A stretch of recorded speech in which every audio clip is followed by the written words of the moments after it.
mianatra eo atongotry Jesosy isan'andro.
Faly miarabanao indray eto amin'ny fandraisana ny ten'Andriamanitra amin'ity alahady ity fifaliana ho anay hatrany ihany koa ny mampiatrano anao ny ten'Andriamanitra ny irina dia hitondra vokatsoa amintsika mandrakarivo izany ary koa hitombo famelombelomana ny fanahintsika.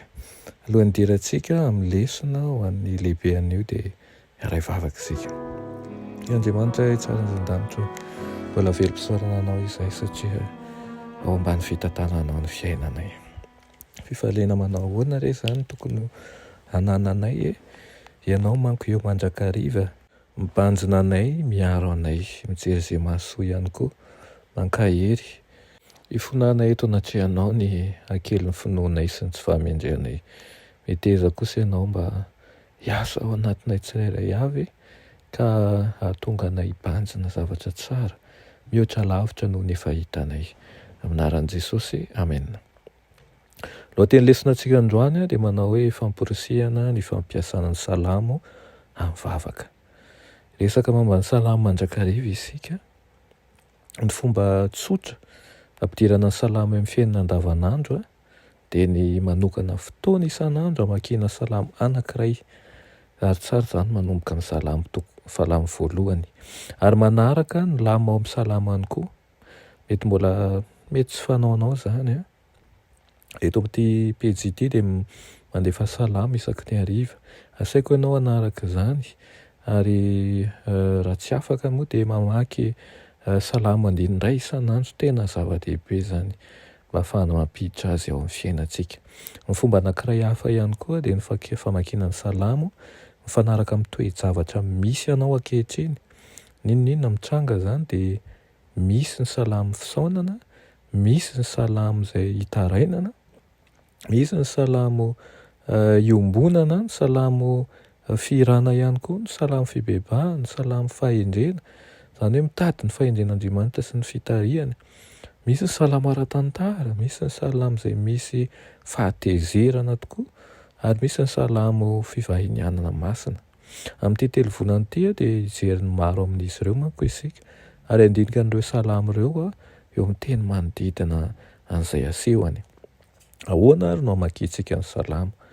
Vakeo aloha ilay salamo dia miezaka hisaintsaina ary avy eo dia mivavaha. Ny fandinihan-tena momba ny salamo dia midika fisaintsainana an'ireo lafiny samihafa amin'ny salamo, ny fomba iresahan'ny mpanao salamo an'Andriamanitra sy ny anton'ilay vavaka. Dia ny hoe ny fandraisan'ny toe-javatra misy anao amin'ny zavatra niaina amin'ny mpanao salamo sy ny fomba mety hanampiany salamo anao ilaza ny zavatra niainanao. Gaga ianao hoe impiry ianao no afaka anakohako sy ifandray amin'izay vakiana ao. Raha misy zavatra sarotra aminao ao amin'ny salamo dia dinio. Ohatra hoe raha manitsy ny fanantenanao izay diso amin'izao fotoana izao ny salamo momba ny zavatra izay hatrehanao dia saintsaina ny afatry ny salamo amin'ny fahazavan'ny tenan'i Kristy sy ny asa famonjena ary koa ny fanantenana izay maharitra izay atolotry ny asan'i Kristy ho antsika. Araka ny fantatsika na tokony fantatsika dia manampy mandrakariva ny mijery ny zavatra rehetra ao amin'ny Baiboly amin'ny fahazavan'i Kristy sy ny azo fijaliana.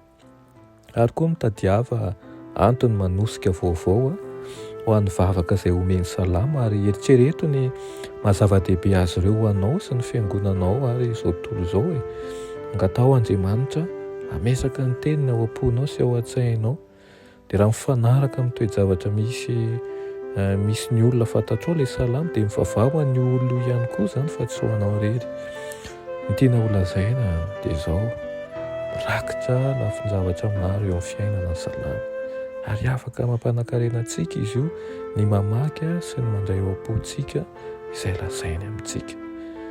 Engane izany lesona izany hampirisika anao hanao dingana vaovao amin'ny famakiana sy ny fomba famakiana azy, ary ihany koa tsy ho anao irery ihany fa na ny ankohonana na ny olom-patatra izay misedra zavatra maro dia aoka tsy halo am-bavakantsika sy ao am-bavantsika ny fiahiana azy ireny sy ny fivavahana azy. Vavaka isika, rainay malala tsara indrindra mbola misaotra anao izay noho amin'izany teninao izany.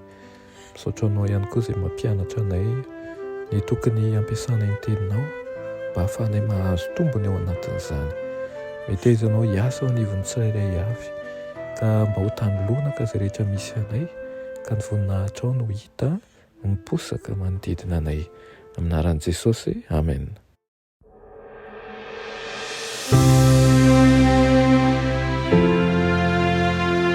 Mianatra eo an-tongotry Jesosy isan'andro.